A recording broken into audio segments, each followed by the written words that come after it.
Historians believe that Isaac Constant, the settler who was known for living in peace with the natives, named Central Point. The name stood for a centrally located place on the map, where the north-south Indian Trail intersected with a county east-west road running through Sam's Valley all the way to Eagle Point. Settlers hoped this intersection in the middle of the valley would one day become the heart of industry and society, but it remained rather small even with advances in transportation. By 1882, the Oregon and California Railroad Company became a reality, and plans were laid out to bring rail through the middle of the valley. Folks living in Central Point assumed the train would go right through their area. After all, the town was called Central Point.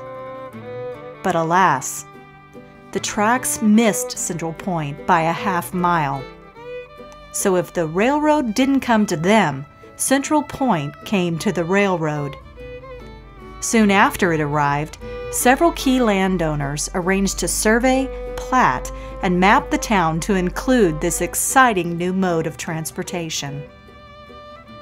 Central Point established its place on the map and was recorded in the summer of 1885.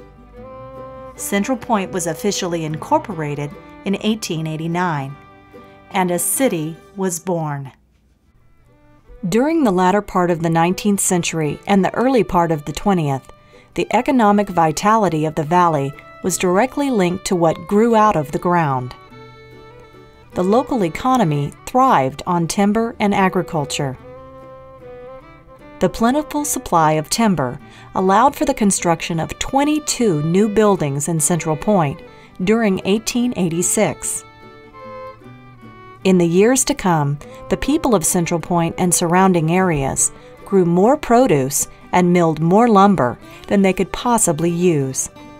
So the extra resources were shipped across the country and placed on ships sailing to Europe. Between 1905 and 1912, there was an orchard boom in the valley, making Southern Oregon famous for its legendary pears and apples. There were other variables during those years that directly affected the development of Central Point. One of the biggest variables was that the city of Medford and other larger communities in the area embraced economic and industrial opportunities. Some historians might suggest that this was detrimental to Central Point. Yet there are others who would say that those early residents of Central Point knew exactly what they were doing by declining those opportunities. In the long run, they helped to preserve the city's sense of community and livability, making it a town that is abundant with interesting life stories. There aren't many people out there who can say they were born in a post office. Even fewer can say that they went on to work in that same post office. Geraldine Mary Tex lived this story. Here's an excerpt from her biography. I was born in 1916 on a snowy Christmas morning in the Central Point Post Office. My parents named me Geraldine Mary, but I've always gone by the name of Jerry. I was born in the post office because my parents lived in the apartment in the back of the building. My dad told everyone that the mailman brought me, and I always wondered if old John Alberts with his wooden shoes put me in the mail cart to bring me from the depot to the post office. Geraldine's story is just one example of the kind of family story that has been passed down in the tightly woven community of Central Point. In the early days, the change of seasons greatly influenced life in the valley. Spring was for planting, harvesting took place in the fall, and winter was all about survival. The heavy clay soil of the valley floor became a sloppy mud that was referred to as the Big Sticky. This condition caused problems for the people of Central Point, both in terms of transportation and agriculture. the townspeople had to rely on their own innovations to overcome problems like the Big Sticky. The motor car started to replace the train as the transportation of choice. Resources allowed many larger cities to begin to pave their streets and connect to each other with highways. Without the necessary capital for such changes, Central Point would continue to maintain its rural feel until well into the 20th century. Some of the city's present-day residents still remember what it was like in that time. Dirt roads. I mean, there was very little pavement around.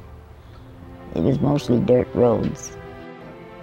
Eventually, the streets of Central Point did get paved, but local residents ended up footing the bill, foot by foot. We had to pay for them ourselves. The city or nobody, the county, nobody paid. We had to pay so much a foot. And we were on the corner, so we got hit hard because of the corner. I know that we finished a project this last month that we paved the last gravel street in Central Point. And the city's been incorporated since 1889. This is our 120th birthday, so it took us 120 years to get all the streets paved. Aside from paved streets, Central Point advanced over the years with improved infrastructure. There are many success stories, such as an acclaimed creamery and grain mill, sidewalks, sewer systems, and water supplies. During the first few decades of the 20th century, Central Point flourished. Then, the boom went bust.